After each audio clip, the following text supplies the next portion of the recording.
Welcome to Commentaries. This is your host, MongoSlade. So there's a rumor going around that WWE is in talks with New Japan to do some type of talent trading and some type of partnership.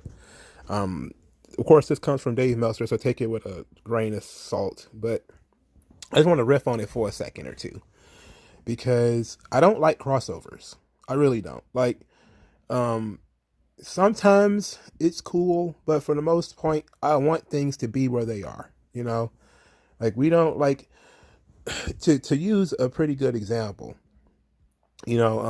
Recently, within the last couple of years, there was a Teenage Mutant Ninja Turtles and a Batman crossover comic book, and I was just sitting here thinking to myself, like, how does Batman and Teenage Mutant Ninja Turtles fit into the same universe? Like, how does that work? And I flipped through it and I was just kind of like, not for me.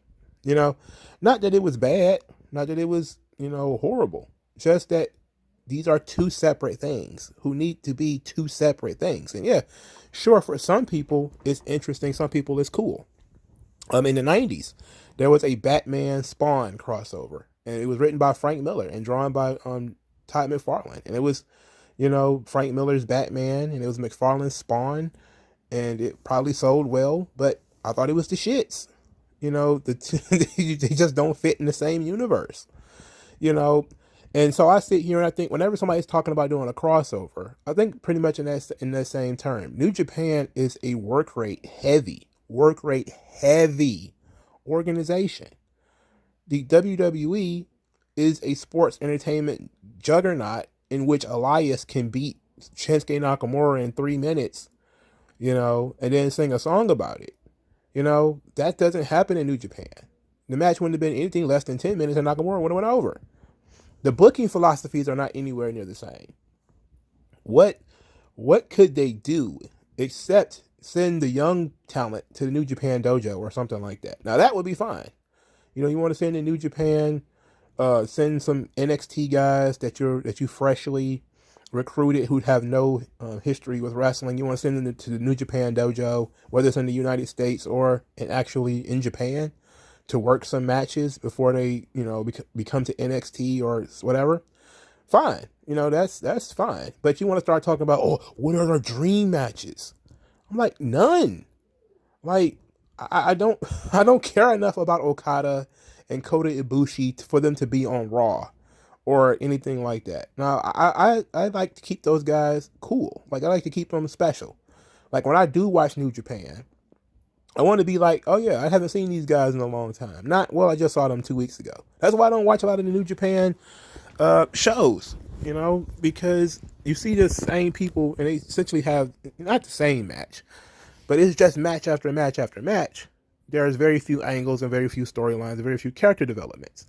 And WWE doesn't do that much either, which is why the show sucks, because it's a very character heavy show. But New Japan can get over by just doing work rate stuff. But then when you also look at how many people on the New Japan roster are absolute nobodies who, have no business being on a WWE roster, or guys who can't talk, or guys who really, even in Japanese, I guess you want to say parlance, they don't have charisma. Your Yoshihashis. Now, is it cool to see Kota Ibushi in WWE ring again? Because he did wrestle in NXT. Sure. That would be great. It would be great to see Okada in WWE or Shingo Takagi in WWE. That would be cool. Would it be cool to see, Lashley or Drew McIntyre go over to Japan and wrestle a match here and there? Sure. Every once in a while, sure. But to do some type of crossover event, it's like, no, the styles are too different. It's like people who want to put pork and beans on pizza or something. Like peanut butter and jelly deviled eggs. It's like we don't need all these crossovers. Sometimes we just have to be cool with the way things are. Now, I was a lot more positive on the WWE MLW potential, because I think that there's that Court Bauer understands the WWE style, but I also, because he used to work there, but also because it seemed like it was going to be mostly NXT. And that's fun for NXT. And maybe that's what we're thinking here as well. That's why I keep saying, like, hey, crossovers in terms of sending the young guys over there and bringing some of their young guys to NXT so that they could have a different training back and forth. Like WWE is very promo heavy. They have promo class. They make you come up with a character. They make you do all that stuff, which is, stuff in New Japan they probably won't do, even though you do have to have some type of personality in Japan. But if you want to say, hey, we're going to send our young boys on excursion to NXT for a year or two, and then they should send their guys from NXT to the New Japan Dojo or to work on our undercards, sure, that's a great idea. But when you start talking about mixing up the top guys, and oh my God, man, we're going to get to see Lashley versus Okada, man. I'm just kind of like, yeah, and what? Okada, how's his English? Who's going to book it? Is it going to be booked New Japan style where the match is just announced and then, they talk about it to the camera? Or is it going to be WWE style where, they're standing in the ring and cutting 10-minute promos, and in which you're going to expose Okada as not being a guy with good English? So that's not going to do us any good, So I think we need to make sure that I'm going to give it a hard pass. I'm going to give it a pass. The Raw and SmackDown crossovers pass. NXT, okay. But Raw and SmackDown, hard pass. No way. I don't want that. I don't want nothing to do with it.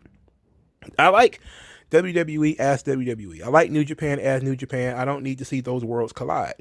I don't really like the idea of anybody doing crossovers because it doesn't really make either company look good. It didn't really, besides, it has a history of failure a mile fucking long.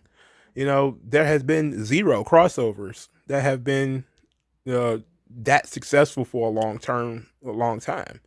It really just ends up pissing one side off, or one side getting pissed off over something little, and things, end up breaking up. Even when things seem to make more sense for them to be hanging out together and doing stuff together, it seems to fall apart. Like fucking championship wrestling from Hollywood and NWA couldn't hold together a partnership for 6 months. Both organizations are operating on a shoestring and they couldn't work together for 6 months. So how are you going to talk about essentially the number one global brand that is going to try to little spoon anybody that they work with, and then the number one promotion in the East, who don't want to be little spooned by WWE?